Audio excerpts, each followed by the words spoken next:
Get those questions ready. I don't even care, Ty. Yay! I don't even care. You can take the host spot. It's 11 a.m. Eastern time. Let's jump in. Come on, welcome. You're early. How are you? I'm a little bit early by the clock countdown video, but not early by the actual time in life.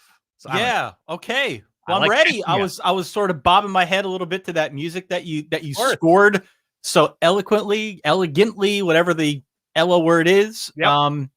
How are you? It's week 6. It's week 6, baby. It's a good one too, buddy. Come on. I'm excited. As the sign says, drop questions in the comments. We are going to hit all of the windows, which is 3 windows. And we're going to hit your comments and questions between each of those. And we're going to have a blast, Ty. I'm excited. We're talking all things week 6 college football. Yeah. Questions. We have a stream within a stream this week. We do.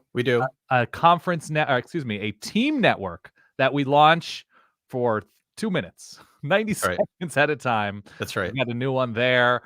We've got Jack Fowler's, of course, Ty, because that's judge things on Solid Saturday. There's that man. Can I talk about this for a second? I would love for that to be the case. I bought this shirt on the road with you when we were in transit between Austin and Dallas when we did our last live show, whenever the hell that was at this point. I'm losing track of time. When we walked in there, I remember having a conversation with you, looking at the people walking in there. I'm not a big guy. No. And every guy walking in there looked like a freaking sequoia. Just monsters of men walking into this Buc-ee's along I-35, whatever it was in Texas. And so when we went to the rack and when we picked out our memento, I figure I better get this shirt a size smaller because I was assuming everything bigger in Texas, right? Yeah, of course. This thing is painted on me, Dan. I don't wear it normally, but I'm wearing it today in honor of the Jack Fowlers, in honor of the Red River Shootout, in honor of our great time in Texas. We love the Texas show that we did down there a couple of years back. But this thing is painted on me. It's a second skin. It's a medium. It's whatever you want to call it. And so if anybody's interested in the Jack tie, we could perhaps accommodate that request. But I give your bravery in wearing a shirt like that publicly, given how poorly it fits you, I give it 4 out of 5 Jack Fowlers. Thank you, Dan. That's meaningful to me. I give your ability to know that you need to air dry tri-blend shirts and not machine dry them 2 out of 5 Jack Fowlers. This is the size it came in. It's got nothing to do with the dryer. It never fit you. No, never. Okay. Never. There's the potential I give to you to cut off the sleeves and turn that into a new sleeveless lawn mowing shirt. See, if I went this, you'd see the farmer's tan, but it would feel a lot more comfortable. 5 out of 5 Jack Fowlers. Get those questions and comments, and we've got a lot to get to.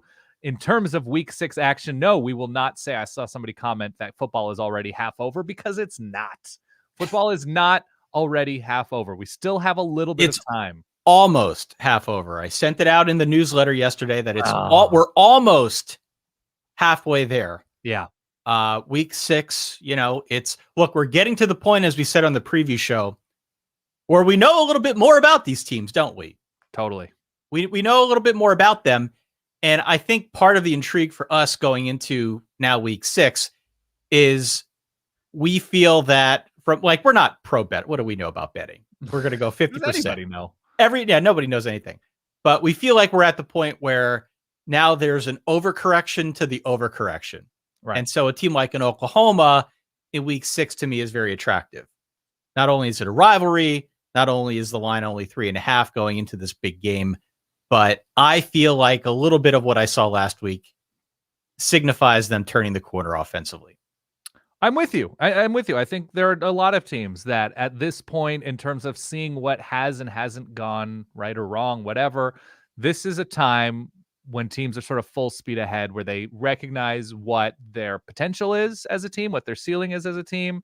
And they say, okay, we're throwing caution to the wind. This is what we're doing. This is who we are. And Oklahoma is absolutely one of those teams. And looking forward to seeing how teams respond after these big time few weeks. And this is, we've got in the early window, I don't know if you want to get into windows right away, but in the early windows, we've got a lot of those teams looking to fortify identity, if that's a term that makes Fortify identity, sure. So, okay, before we get into the window, a few housekeeping things that we need to Please. get out of the way.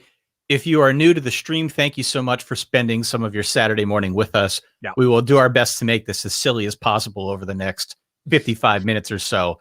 But going out to solidverbal.com, that is our website. That's where you can find any of the podcasts that we have downloaded or that we have put out there for you to download throughout the course of the week.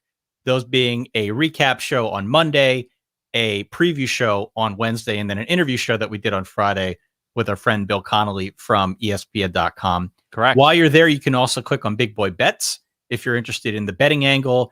Dan and our friend Jeff Schwartz do a betting podcast, a college football betting show every Thursday morning, which you can just click to Big Boy Bets and you can find it right there.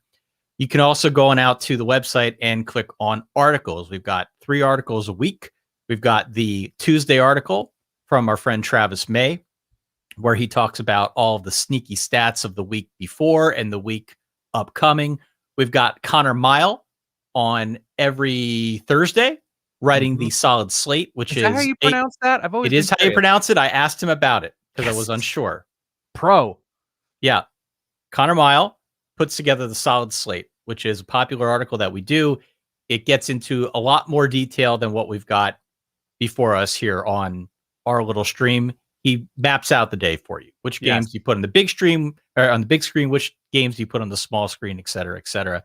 And then finally on Fridays, our good friend Bradley Hohulin, I believe is how you say his last name. Look at you, linguistic. Bradley gets creative with all things college football this week. It is a college football themed game of Monopoly called Play Awfully. So going out, check all that out. And last but certainly not least, verballers.com.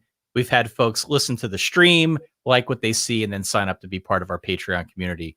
We do offer a bonus episode, a bonus Q&A episode. True. And plus you get access to our Discord. You get access to all of our shows a day early. It's a good time if you like the show. That's my piece. Also, Ty left his day job. Come on. I kind of did, yeah. Ty I kind of did. Ty himself threw caution to the wind and is fortifying as we go his identity. All right. Should we get into Windows? Let's do Windows, baby. I'm ready. I am ready for the here Windows. We go. We have an early window that is kind of money. And the fact is it involves Texas and we honor huge Texas things. How, Ty? With Matthew McConaughey. Matthew McConaughey. There's Coop. Let's go. Yeah. Talk me Coop. Through. Yeah. 12 p.m. Eastern, Red River Shootout. Number 6, Oklahoma. Number 21, Texas. It's on ABC. Oklahoma is a 3.5-point favorite. We're going to talk more about that one. We've got number 13, Arkansas at number 17, Ole Miss on ESPN. Also, Maryland traveling west to Columbus to square off against number 7, Ohio State. That game on Fox. West Virginia at Baylor on FS1. And we've got South Carolina at Tennessee on ESPN2. So I'm popping up the poll now for folks to please let us know where they stand on this window on the scale of 1 to 0 to 5 Jack Fowlers. I don't have a 0. How excited you are. You got to give me a 1. Every window at least gets a 1 because it's still college football. Where do you stand on this window, Dan? How excited are you on a scale from 1 to 5 for the early games? I might be a full 5. Really? I might be a full 5. Here, let me explain. For the early games, we're looking at the same early games. I think it has everything. There's like a Stefan SNL element factor to the early game. So if you look at the list, I'll pull it up again. First of all, I just like looking at Coop from Interstellar. You got Red River. You have who the hell knows what Arkansas is after getting shut out against Georgia, but I still am enthusiastic for the Hogs. Woo pig. Ole Miss blown out by Bama, but this is like a very nice opportunity to establish dominance near the top of the SEC West, which is kind of down with LSU and A&M kind of reeling. I still like the chaotic energy of Maryland. Now it's on the road. It's at Ohio State, a Buckeye team that seems to be putting things together. I still like the chaotic energy of Maryland, even with Demas out. West Virginia, Baylor. Is that more chaotic energy to me? Yes, absolutely. In a pretty open Big 12. And Tennessee, we talked about just being sneaky interesting with ascending competence. So I I'm ready for that early window in a way that I don't think I have been for an early slate in a long time. So I locked up Oklahoma Right. minus the 3.5 against Texas. I'm all in on Oklahoma this week. I am excited to see that game. My hesitation with Texas, as I said on the preview show, is that I feel like they're not quite a finished product yet. And we know they're going to run the ball with Bijan Robinson. What they're able to do as a complementary piece will be, I think, very telling. You think they're still building up, Texas? They're still building up. Yeah, they're still building up. Brick by brick. Brick by brick. As some have said. Okay, sorry. Yeah, I think they're still building up. Okay. I think this will be a close game through and through. It usually is. Something like 7 of the last 8 of these games have been one-score games. So I think it'll be a good game. I'm excited for the game. If I were a betting man, and I am, I'm on Oklahoma minus the 3. The Arkansas Ole Miss one, to me. By the way, something to mention that Jeff brought up on Big Boy Bets, listen to Big Boy Bets, bigboybets.show, about Texas, Oklahoma, is some movement along the Texas offensive line, that their right tackle is stepping in at, I think, left guard, and now they have a backup right tackle. And Oklahoma's strength this year has been up front on defense. It's a particularly interesting matchup for an Oklahoma team who basically just needs to key on Bijan Robinson and limit big plays in the defense. And so I really do think that favors OU. I don't know what the weather looks like. I don't know if there's going to be like a weird slog, rainy element to things in Dallas, but it's a nice matchup, I think, for the Sooners. To me, we'll see. The reason the reason that I'm not higher on this slate of games is because 3 of the 5, I have no idea what to make of them. Sure. So that's okay, but isn't that a good thing? It's a good thing. Okay. I'm not ever going to disparage a window of college football. I'm glad we have it.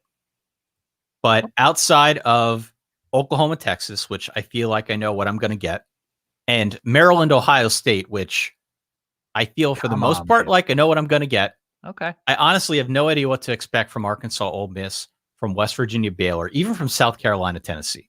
It's reasonable. So that kind of caps my excitement at, I would say, a 4. But I am still very optimistic about this window. Okay. So you're saying you're capping it at 4, or you're establishing it at 4? I'm saying it's 4. 4 jacked Fowlers. That's great. That's still really good. That's still an enticing reason to stay on your couch and load up a TV or TVs with college football action. So I posted the poll, Dan. Yeah. And the winning choice was 3.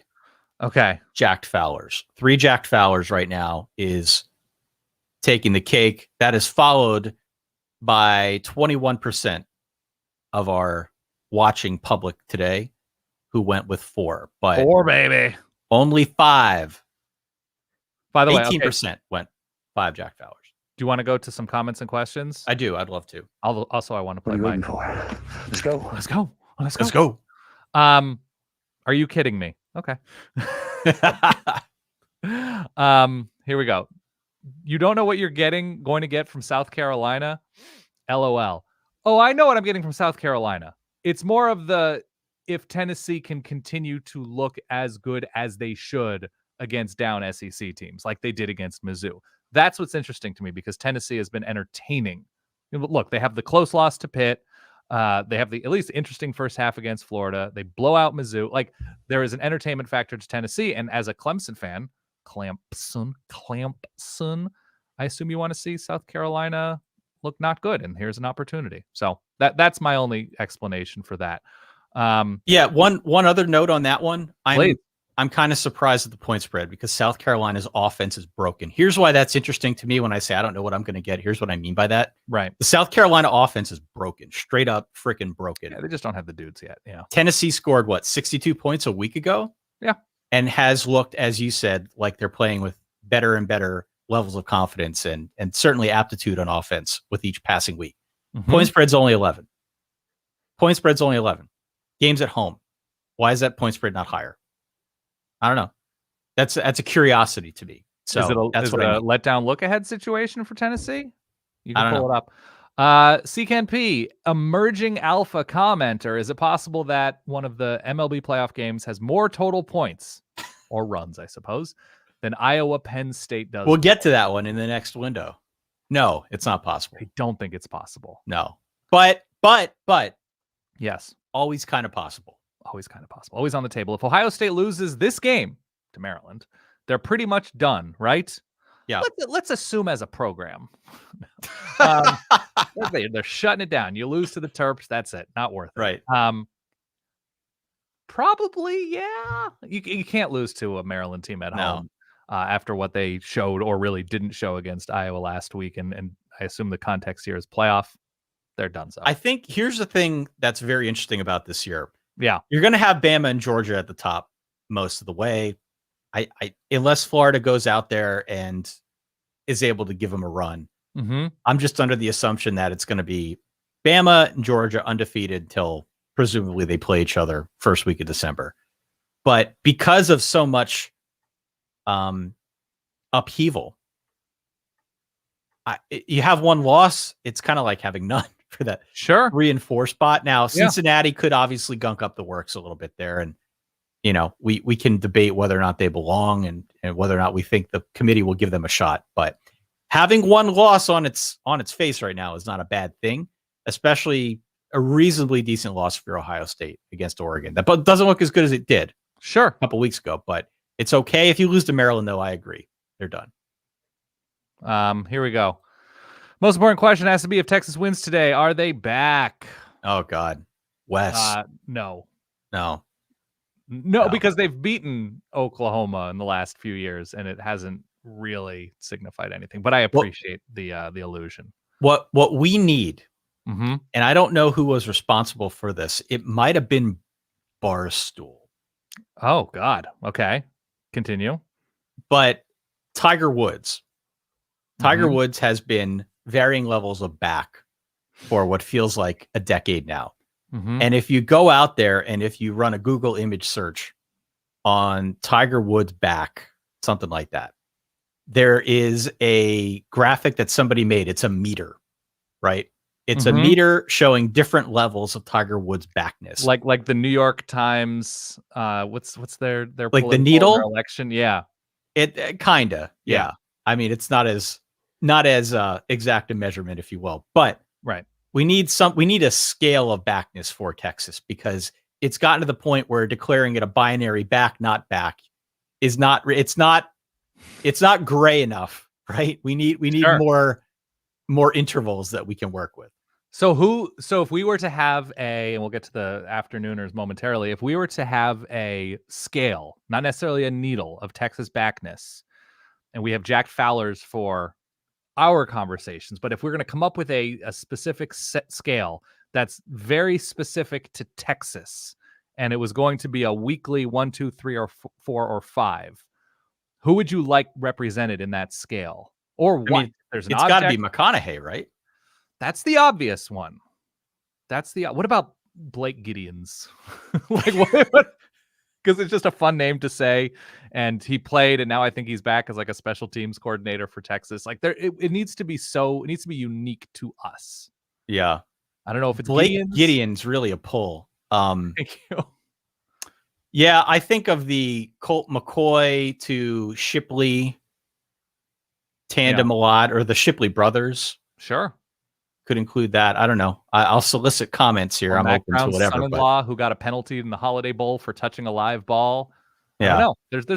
There's so many specific Texas things that we could draw upon. So yeah, we'll get that. Next window.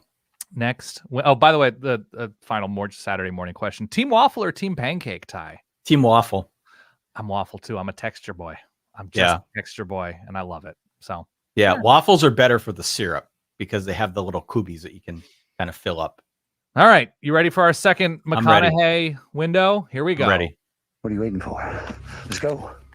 Oh man, here we go. Yeah. Virginia, Louisville, ACC Network, Georgia, Auburn, CBS, Wake Forest at Syracuse on ESPN2, SMU against Navy on CBS Sports Network, and then the big one. This is the showpiece of the day. Number 4, Penn State at number 3, Iowa. This one on Fox. Was invited to a watch party with some fellow Penn Staters, which I might partake in later if I'm feeling up to it. Look, it's 5 for me. It's 5. 5 full Jack Fowlers? 5 JFs, man.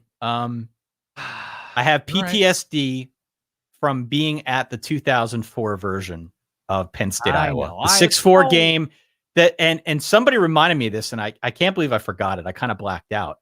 But at the end of that game, it was, somebody commented that it was the Mona Lisa of Kirk Ferentz's career, that he intentionally took a safety to make the game 6-4. They won the game, but they gave Penn State an extra 2 points because they made the calculation that punting and potentially giving Penn State the ball around midfield gave them a greater chance of losing than actually going up to the spot and kicking it deep. And so that's what they did. They took a safety in its own way. The FU safety that I saw live that I never quite recovered from. I like Penn State here. They're getting points. I think they're the better team. I said it on the previous show. Iowa's offense stinks. It stinks. They haven't had to be great because they've gotten so many short fields. They've got a turnover differential. In general, their defense is so strong. Yeah. Defense is strong. Defense is a plus 12 turnover differential. And so when you're giving your offense that many short fields, it's very helpful. But, from an efficiency standpoint, the numbers would tell us, if you believe such things, that this is not a good offense, and that if they are faced with an actually good defense, they're going to struggle. So I'm on Penn State. I'm terrified. I picked Penn State as well. We agree, but I'm terrified against picking against this Iowa team with what they've done. Like, now we've seen instances, right? It was the first half against, I want to say, Colorado State. We saw long stretches against Iowa State, who has a strong defense, where they do look inept on offense. I just think and this is to your point about Kirk Ferentz's masterclass and his masterpiece way back when. What was it, 2004, you said? Yep. When you were, God, you were a young man of what, 35 way back when? Man, yeah. Still a young lad. There is that concern that he can win however he'd like to within the ugly realm. Yeah. And it's still Sean Clifford throwing into a pretty nasty zone defense. And we saw it a couple times against Indiana with truly bad throws, one of which got picked off right early on in that Indiana matchup. And Indiana just wasn't a team that could make Penn State pay for a mistake like that, whereas Iowa can. Iowa definitely can. So, and the game is in Iowa City. Man, terrifying. There's a little bit to wager actual cash on. Yeah, I mean, what scares me about Iowa, and Iowa's always been like this, especially under Ferentz, there's a little bit of a chopped quality to every Iowa game, isn't there? Sure, totally. Because you get a bunch of ingredients that you recognize and that you know what to do with. Then it's like, okay, tartar sauce. We have to win with this. We have to concoct something that's going to result in a winning formula. And he's able to do it. It doesn't always have to be pretty. It just has to be a W. And he's been very good at doing that through his coaching tenure. That's why he's been around at Iowa as long as he has. Did you just inadvertently compare Brian Ferentz to a delicious seafood sauce? Or maybe CJ Beathard? Like, I don't know. I did. Okay, that's fine. I did. I'm sorry. It's okay. What else makes this a fiver for you within this window? That, for me, counts as a 3 in and of itself. In and of itself. Okay. Yeah, in and of itself, that counts as a 3. The Georgia-Auburn game, the point spread's 14.5. Yeah. And it's intriguing to me because every bit of analysis I've seen has Georgia winning by 10. And so I think Auburn's better this year than they were a year ago. I think if we get good Bo Nix, that could be fun.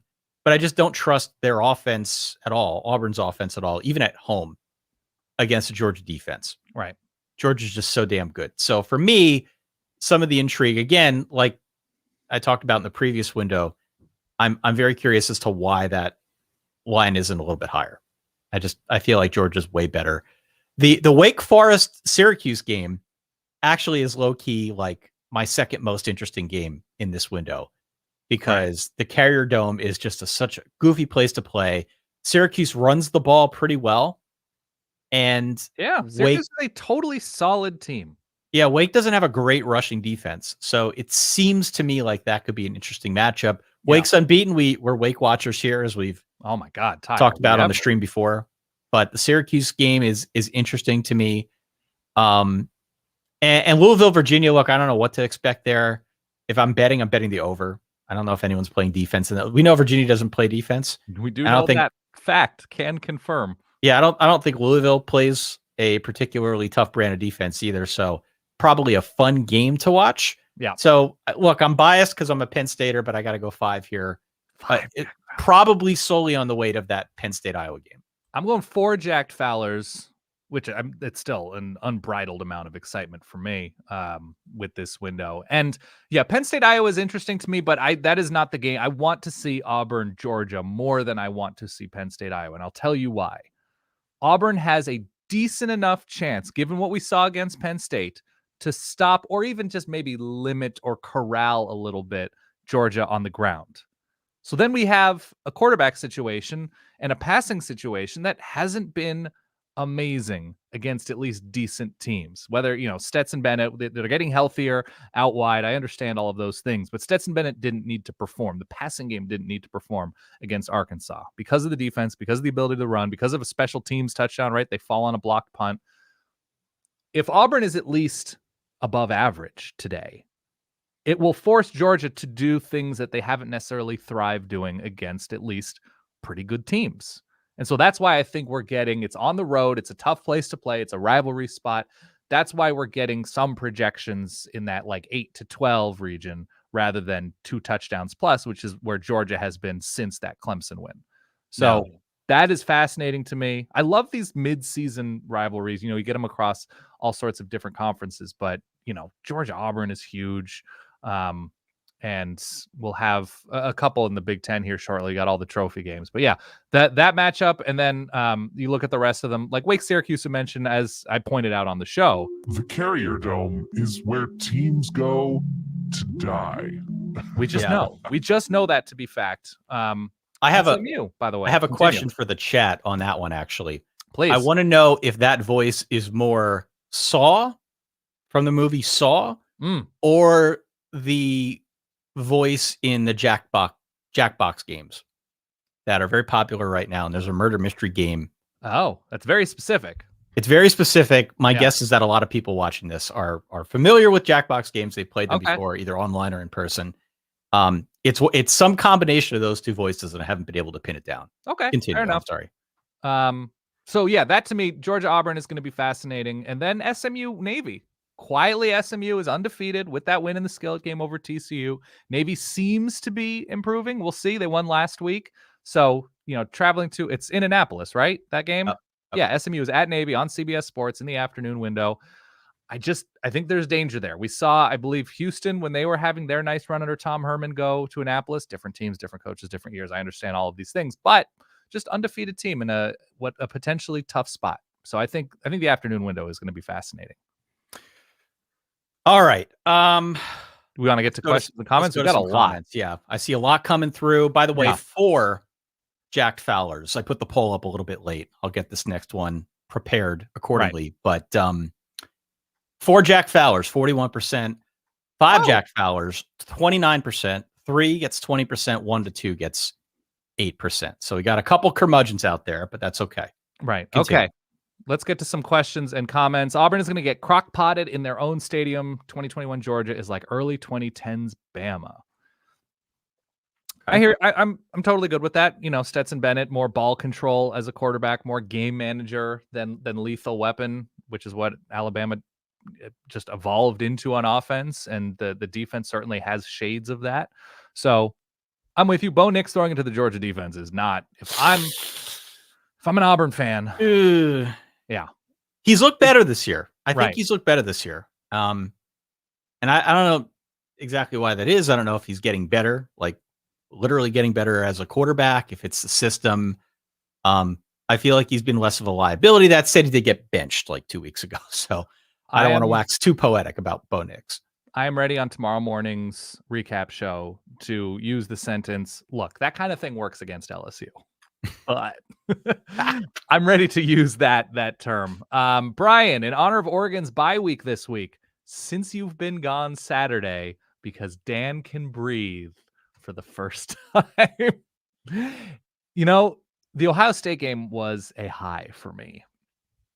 There was never a moment in that game where I felt terrible about where Oregon was.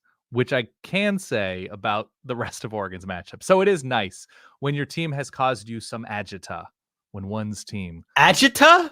Is Sir. it agita? Excuse me. Sorry, I appreciate it. Agita. Yeah. You and your Globe tomatoes. My Globe tomatoes. Here we go. I'm looking at other questions, comments. Can Georgia's offense put up 14.5 points or separate themselves? They can, yes. Yeah. If Auburn's defense gets worn down, especially up front where they're not as strong as they've been these past few years, the rotation of Georgia running backs is so crazy impressive that maybe, I mean, you're the wagering gentleman. Is that a first half line that you would potentially I don't play? do half lines. I can't do them. You're not into that. Too much drama. No. I'm not. I can't go there with it. To the question though. Yeah. Timmy, is that who it is? Timmy? Yes, that's what it looks like. Can they put up 14.5 points? They put up 37 points against the defense in Arkansas that is statistically just as good as Auburn. Now, granted, this one's, on the road, but I feel pretty good about Georgia's ability to cover that point spread. All right, fair enough. Yeah, we've got somebody else saying, which Bo Nix are we going to see today? I would argue, and I'm about to, we've always seen the same Bo Nix.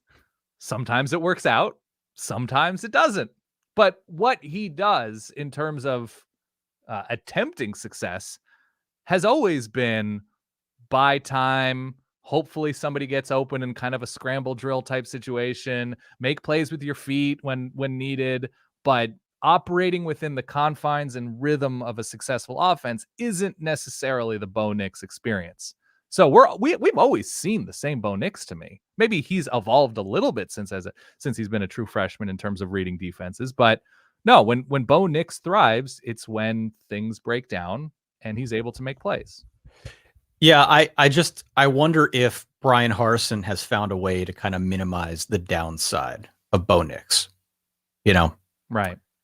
Cincinnati could win the Pac-12 this year. Yup. Yep.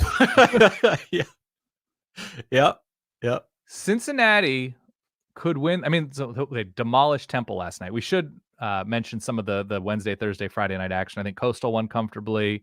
ASU won comfortably, but oddly enough, they score all of their offensive points, I believe, in the first half against Stanford in a kind of cruising 28-10 win, which was really awesome to see when your supposed playoff caliber team loses to Stanford the week before. And by your, I mean ASU kind of dominated them. Yeah, of course. I don't think this is you. You were very confident that Stanford, that was too many points, and Stanford was going to cover that game.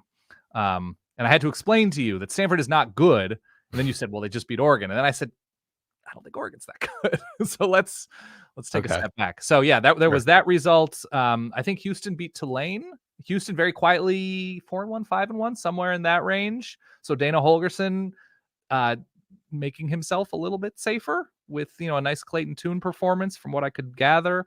And so interesting matchups during the week. And then Cincinnati you go across the conference.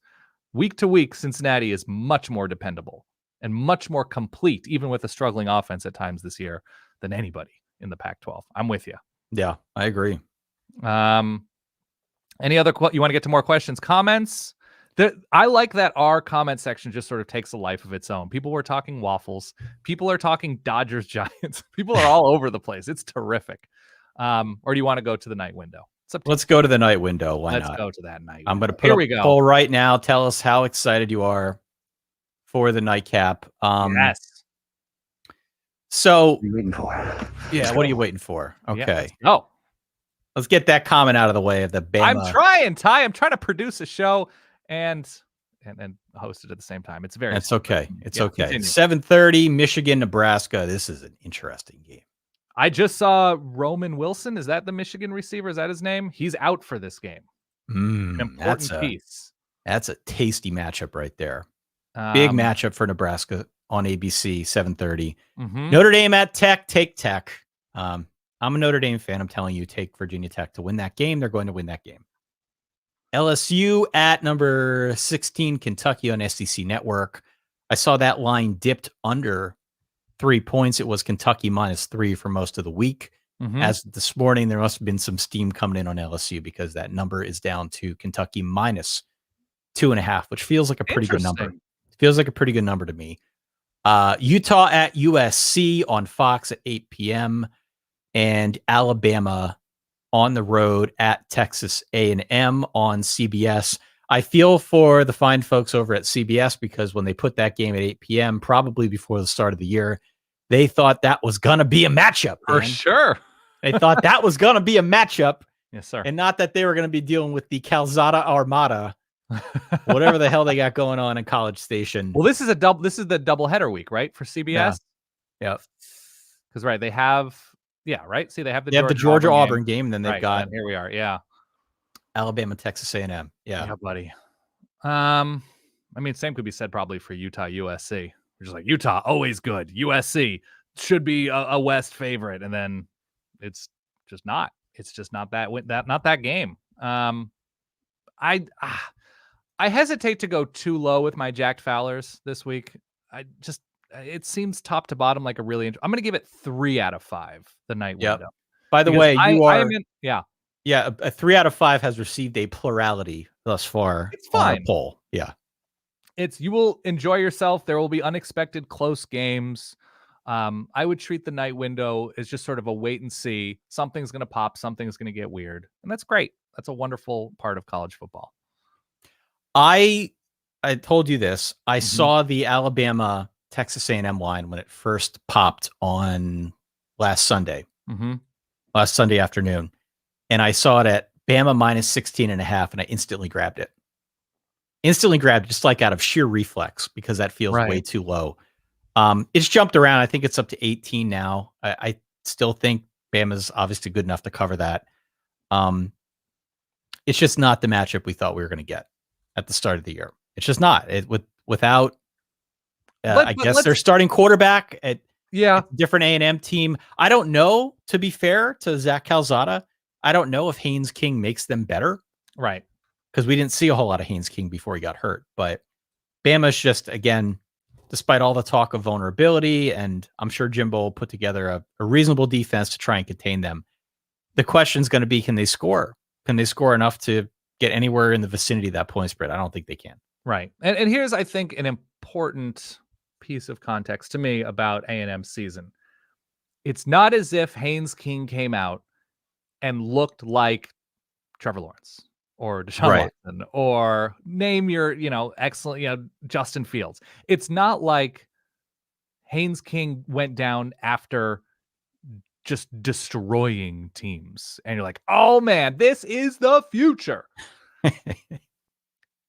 A&M was going to struggle either way, I think, on offense this year in the passing game, from what we could tell early on. Now, Haynes King could have improved, but Zach Calzada, he makes plays, but against this Alabama, it's a terrible matchup, and this is an A&M team that is just not able to win in too many ways. I think they can run the ball. I think they can get creative in the run game and the short passing game and screen game, whatever. This isn't the week to pop. This isn't the week that offense is going to really look like they are generating some bigger plays with creativity. It's just not going to happen. So I'm with you. A&M, tough place to play. Kyle Field will be loud and it'll be exciting, but as I think you mentioned, or maybe it was Jeff mentioned, all my shows run together now, that place could deflate pretty quickly as Alabama has just come out and flash fried. They could be 17-3, and you're just like, as an A&M fan, what are you expecting from your team? So I think it's fascinating, but yeah. I want to go back to the 7:30 game between please. number 9 Michigan and Nebraska. Yeah. This game is just, there's so many storylines at play here. Yeah. Michigan's a 3-point road favorite, which feels low to me.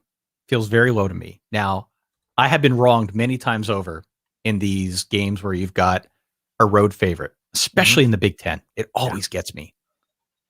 I am not super keen on Nebraska to win this game, as many are. Right. Because I feel they're entirely one-dimensional on offense. Whatever Adrian Martinez gives them, that's what they're going to get. And their defense is reasonable. I think they'll do a good job in keeping Michigan somewhat contained. Frickin' Rutgers kept Michigan contained for a whole half. Shut them out. True. If Rutgers can do it, so can Nebraska. So I'm not down on Nebraska as a team. It was always going to be a tough year given the nature of their schedule, which is just brutal. They have been playing better since that Illinois loss in week 1. Mm-hmm. But talk me through the logic of picking Nebraska outright, as I think you have, when it seems pretty obvious to me that it's just Adrian Martinez on offense. It's a totally reasonable question, and I will not talk you through Nebraska's chances as host of the Solid Verbal, but as lead anchor of HKTV, Ty. HKTV. There it is. I put it in the overlay. I didn't mean to do it in the overlay. I'll move it down to the... I wanted it as our background. I did screw that up, absolutely.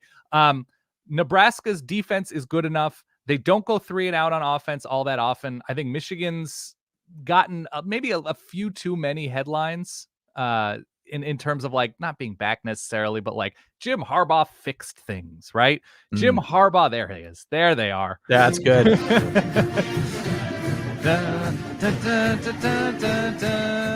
Okay.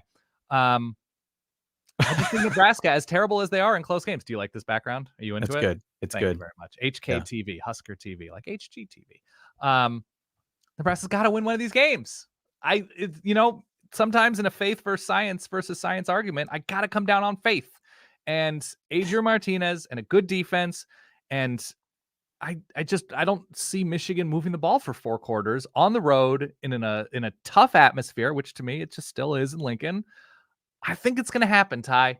There's something in my bones, in my marrow, in my loins that Nebraska is going to win one of these big home games. Both of these teams have been very good against the spread, but with a home dog, which Fly Dogs, by the way, is the place that we were recommended in Lincoln. The Huskers make too much sense to me, given some of Michigan's struggles in popping bigger plays on offense and going longer stretches, not moving the ball. Fair enough. And look, we've gotten... Oh, we'll let it play. Go ahead. We'll let it play. Oh, okay. Go ahead. Bask in the glory. It's fine. I just always have a soft spot. We've gotten some comments, rightfully. Okay. Some comments now in the chat here about, well, how is Michigan not one-dimensional? Also, How has Michigan done against mobile quarterbacks? I think those are fair questions. Absolutely fair questions. How has anybody done against good mobile quarterbacks? No, I mean, poorly. we did see Cade McNamara throw the ball a little bit more. Yeah. In that Wisconsin game. And Jim Harbaugh talked about that going into the game. I think their pass versus run ratio was something like 25-75. They were very run heavy. It was more like 60-40, 40-60. Right. In the Wisconsin game. Maybe we'll see more balance in this game. I don't know. I've long questioned Cade McNamara as any kind of like aerial threat. Totally. I don't think that's his game. I think playing within themselves and running and being very effective on the ground is much more Michigan's idea at this point. Right. But we'll see. We'll see. I am not sold on Nebraska winning this game. I think Nebraska is a solid team. I really do. But I would like to see a little bit more balance on offense. So I'm going to go Michigan minus the points to my everlasting peril. That could come back to haunt me. You're on Nebraska outright. Okay. Dustin, did I miss the UConn-UMass debate? What a game. What a matchup. Big boys. Big boys. Big boys. Also, we have the Bowling Green Akron Sicko Bowl 2, in addition to UConn-UMass. Bowling Green beat Minnesota. Yep. They've secretly, I think, made a little bit of noise. That's fine. Bowling Green's been very good against the point spread. The Bowling Green State University. I have a Bowling Green shirt somewhere in my archives of clothing. That's not what you call clothing. Let's see. Here we go. Who is the only team undefeated against the spread this year? Ty, do you have any guesses? I can look this up and confirm. Undefeated against the point spread. Yes. Wow. By the way, the same gentleman answered the question in the comments. It's Bowling Green. It is Bowling Green? Okay. I didn't know that. Yeah. I didn't know that. I knew they were good against the spread. I didn't know they were undefeated against it. Yes. Okay. Scott Frost has a budget of $5 million. He's a football coach, and he's looking at a fixer-upper of a program. Yeah, that's the HKTV reference right there. I appreciate it. Not bad. A lot of waffle answers. Here we go. Ty, should I bet A&M to cover the minus 18-point spread or save my money to get some Waffles. Buy the waffles, man. Waffle Like, budget. Why white knuckle your way through that? Why white knuckle your way through it? Because I agree. it happens every week with Bama. Every week it's the same thing. Every week it's the same thing. There's Every Chef week Schwartz. we look at the point spread. So, that's really high. That's really high for Alabama. Surely the team they're playing will cover. They never do. Right. Now, Bama's not undefeated against the point spread. I took Florida happily in the swamp. I took them as Happily, well. yeah. I took them as well. And there are definitely some matchups where it makes a little bit more sense to do it. But, A&M's broken. They're wounded right now. Right. We're not sure they can score points. At least we knew Florida could score points and that they would probably score points. But A&M, what are you betting on? If you're they're not going to win the game. Mm-hmm. Can they score? They didn't last week. They look like crap. So no, don't bet that game. Save your money. Ty, a new segment within the segment. You ready for it? I am. Walk me through your ideal plate of waffles, because somehow that's become the theme of this morning's show. Somehow. Okay. Are you going big with your waffles? Are you going What does going big mean? like my waffles? in terms of thickness, in terms of toppings? Like, here we go. There's some beautiful waffles. That's a thick. Would that be considered a Belgian waffle? I think so. That's a thick boy though, Ty. You're talking 1 inch plus thickness here with a big pat of butter, big mound of butter and syrup entering into the crevasses of said. And you say waffle. syrup. Okay. Syrup? Are you a syrup? I'm a syrup guy. Do you want berries? Do you want powdered sugar? Do you want heavy syrup? Do you want lots of butter? Do you want thin and crispy? Yeah, I mean, I think I'm pretty bare bones when it comes to waffles. I don't need it to be super duper thick like the one you showed. Right. I do want some syrup on it just to give it a little bit of flavor. I'm not opposed to the powdered sugar. The powdered sugar is like pixie dust from the gods. Oh wow. So if you're able to find a way to drizzle some of that on the waffle, more the better. I've done Ready Whip. Okay. On waffles before, and it's not bad. Strawberries I could deal with, blueberries I could deal with, but once you start putting, I'm the same way with my soft ice cream. Right. I like some toppings, but not all the toppings at once. Yeah. Don't get too fancy. Yeah. You don't like gimmick ice cream. You don't like gimmick waffles, gimmick breakfast. You're just old man Hildenbrandt over there. True. It's true. I like a thinner waffle, like a Waffle House style thinner waffle, maybe just a little bit of syrup. Berries are fine, but unnecessary with a good waffle.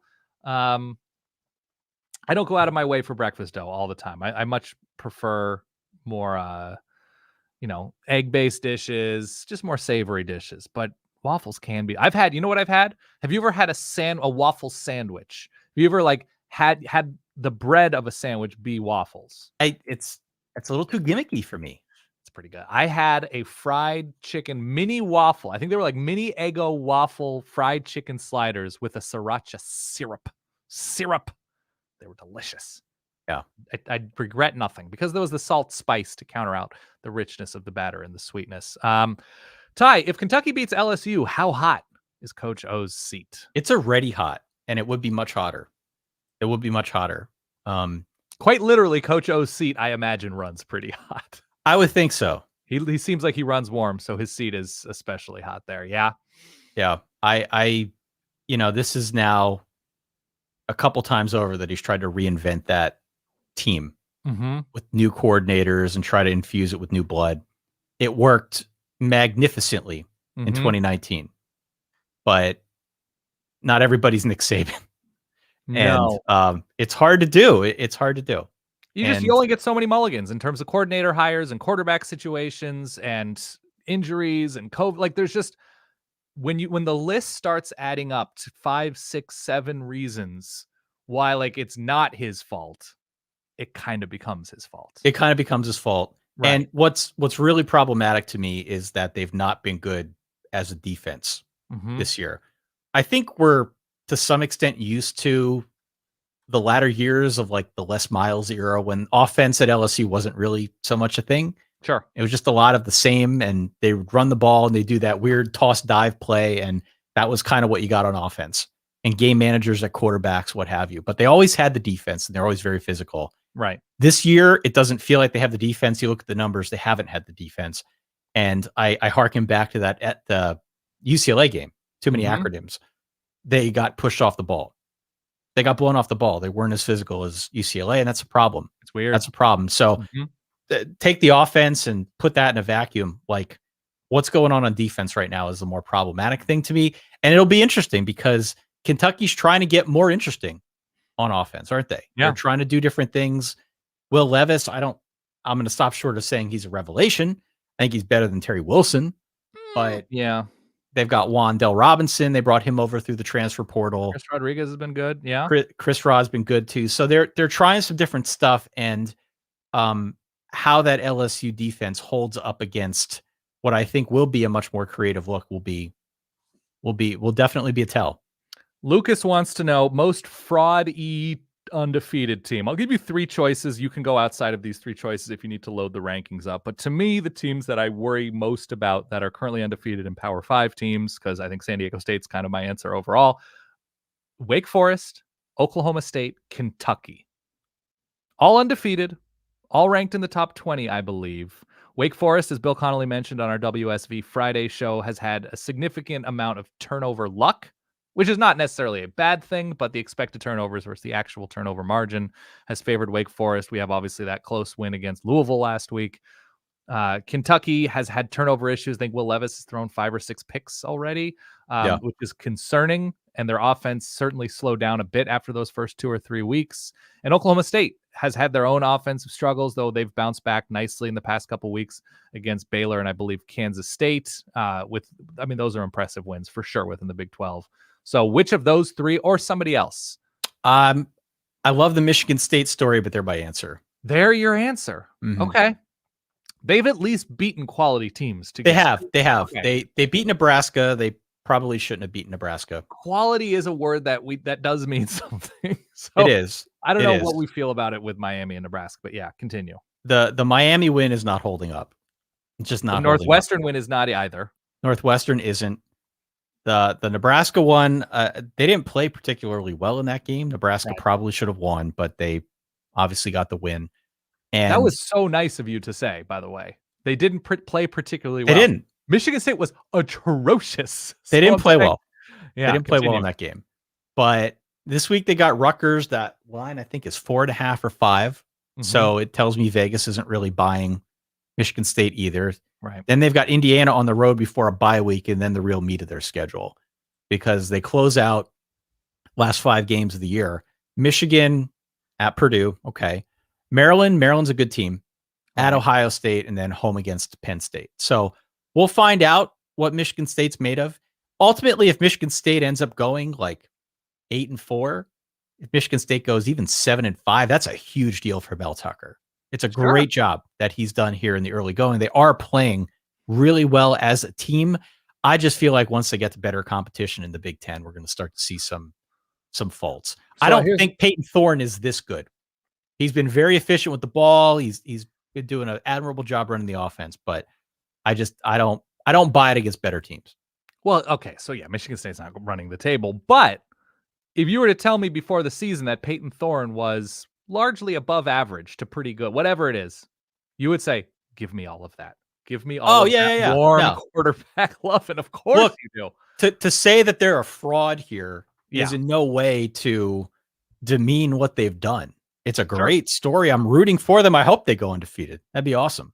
Can they go 3-2 against their last 5 games? Here are their final 5. Michigan at home, Halloween weekend, at Purdue, America's team. Maryland at home, at Ohio State, Penn State at home. So they can go 3-2. So you're saying they could beat one of Michigan, Penn State, Ohio State, with Ohio State on the road. I'm looking at projections here. Yeah. They'd be a 4-point dog against Michigan, a 4-point favorite on the road at Purdue, and be favored by a couple points at home against Maryland. So those games right there, I think, are are on the table. By the way, And I don't think we meant to, but here we are back, like really deep diving Sparty, and so we're back on the Sparty Superstation. We are back in the Sparty Superstation. That's right. Yeah. Do we have any other comments here that we want to get to? We've got about 5 minutes left. Yeah, absolutely. Just good more about question, breakfast. Lucas. No, Thank you. French toast is good, but you can't put fried chicken on it. Says who? Exactly, Cole. Stretch your breakfast imaginations, everybody. There's a lot of breakfast conversation here. James, Oklahoma versus Texas. I have Oklahoma -4 on my card. Should I still take them? I like Oklahoma 4. a lot. I like Oklahoma by a touchdown. Okay. You heard it from Ty. And so I am in no way liable if you lose that bet, but I will have you know that I also made the bet. Right. So if I lose, I put my money where my mouth is. That's exactly right. Will, longtime baller, emerging alpha. Wake Forest hasn't played a good defense yet. Turnover margin isn't sustainable. Then again, who do you trust to beat them in the ACC? It's a fantastic question. Yep. But the key question with the ACC isn't who do you trust. All you need to trust in the ACC is nonsense. That's what you trust nonsense to occur. And so somebody dumb is going to beat Wake because Will is also right about the turnover margin not being sustainable with some of their deficiencies. I'm wading through French toast conversation, waffle sandwich conversation. Here we go. My daughter has a softball game at 3 p.m. She's pitching. First of all, Adam, hell yes. Yeah. Second of all, I'm a Penn State alum. What's the play? Sly stream game or wait till we're home and catch up? So he's not coaching, I'm assuming. That's what it sounds like. He's just attending. So you could totally get I don't know what the deal is going to be with your wife, significant other, family members, whoever else may be in attendance to watch. Mm-hmm. We'll just assume her name is Little Sally. I don't know what her name is. Sally Stutz. Okay. But Sally's going to be doing the pitching here. I'm assuming this is like as it was when I would be on the Hill. Mm-hmm. You know, it's kind of like a family event. Everybody wants to go out and witness potential greatness. So I think you can get away with it. Depends where you sit. Being a parent at Little League, there's a fine art in knowing where to sit. If you don't want to be amongst the rowdy natives, go out in like right field or down the third base line, somewhere where you can kind of get away from it. And that's, I think, the move if you can pull out your phone and then stream it. So we've gotten a couple of really good answers here. Where you watch the stream or you glance at the stream during her team's at bats. So you're super present when she's on the hill, right? So you're plotting really nice pitches and strikeouts and you're getting ground balls and everything like that. Like you want her to be able to feel your presence and support. So I think that's the move. Check in when the team's at bat because also she's not going to notice you staring down at your phone or glancing down at your phone while she's on the bench or while she's at the plate. I mean, while she's at the plate, absolutely pay attention to her at bats. But yeah, I think you fully hone in when she's on the mound and you don't watch, but then you check in. Is there an option here to grossly overcompensate? And by that, I mean, just be the obnoxious father when she's on the hill, like, hey, better, like just really go I think for that it. gets in her head. You don't want to hear your parents' voice like that constantly when you're pitching because softball is such a not that baseball isn't, but from my understanding, softball is so pitching dependent. It is. You just want her to lock in. I guess what it really amounts to, Adam, is your relationship with your daughter. If you aren't worried about getting in her head, if her performance on the mound is not something you're interested in, if you're more interested in the Penn State game, then I think being the obnoxious, overcompensating father that just yells louder to make it known that you're there, then that's an option for you. Sure. Otherwise, maybe go the approach of, what Dan's been saying. Either way. Okay. A lot of this comment is if you're not coaching, skip it. Man. Volucious Orange coming in with some heat this morning. Emerging alpha in the comments. My only other, I don't have anything. Oh, I had one more comment that I wanted to get to. What do you have a menu situation today, Ty? Do you know what you're cooking, ordering, anything like that? Well, I'm going to a friend's house. I think to watch some of the Iowa Penn State games. Got a cool little outdoor setup, and I know at least one of the other friends going made chili. Oh, so, nice! It's getting into chilly weather here. It's in the it is. It's literally chilly outside. So chili on a chilly day is kind of a nice little combo. So I think that's what I'm looking at. You fully skipped talking Notre Dame, Virginia Tech. Yeah, you don't want to talk about that game. Pick Virginia Tech. You're a Notre Dame guy. At least explain why you pick Virginia Tech. I picked Virginia Tech because Notre Dame's coming down off a loss against Cincinnati. They have no idea who they're playing at quarterback. I haven't seen an update. That hasn't been announced yet? Okay. I don't know. They might play all three at quarterback. They don't know what they're doing. Yeah. My guess is that Virginia Tech's going to be fired up. Virginia Tech they've got wins this year. They haven't played particularly well if you take a deep dive of the numbers, but they will be fired up for that game. Right now it's a pick 'em. I just think so much is working against Notre Dame. Yeah. Now that they've lost their first game, my sense is that they're going to let their guard down a little bit. Okay. And it's like a very obvious letdown situation, if you're asking me. So I am on Tech there. It's a letdown from a loss? It is. Weird. Okay. It's a letdown spot. Dan, you had a non-pizza Saturday last week. What's on the menu today? I don't know. I have family in town. I have an extra dough ball. I made 3 pies last night, which turned out really, really good.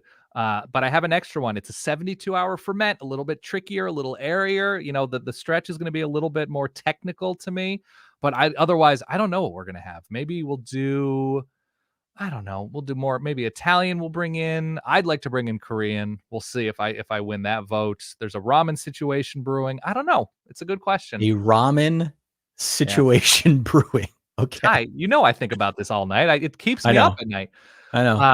All right. Games are starting. You shouldn't be watching this, and that's okay because we're about to close off shop and watch the games ourselves. Ty, any reminders you want to give people before we sign off? Solidverbal.com. You can go read all the articles there, including the solid slate from our friend Connor Mile, where he details how you want to map through the rest of your day and what you should watch on the big, small, and mobile screens. Subscribe to the YouTube channel if you haven't already. It does help us out. Verballers.com is our Patreon if you want to subscribe to the Patreon. Get more bonus perks like this. Otherwise, I'm going to take this shirt off, not on camera, but I'm starting to lose circulation in my torso. So let's do it. Get those sleeves off.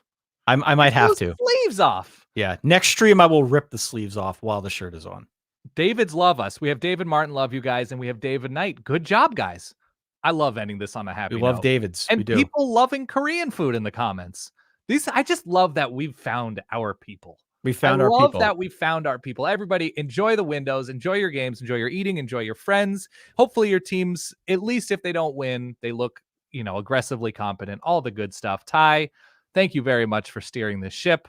I can't wait till we do this again next week. It's very easy to remember. SolidSaturday.com is the easiest place to find this stream each and every Saturday morning at 11 a.m. Eastern before games kick off. Listen to the recap show either tomorrow afternoon if you're a subscriber at verballers.com, verballers, verballers.com, or Monday morning at 6 a.m. Eastern. I feel like it's going to be a doozy. Ty, you look handsome. Go get yourself a more comfortable shirt. I will. Everybody stay solid. Enjoy your Saturday.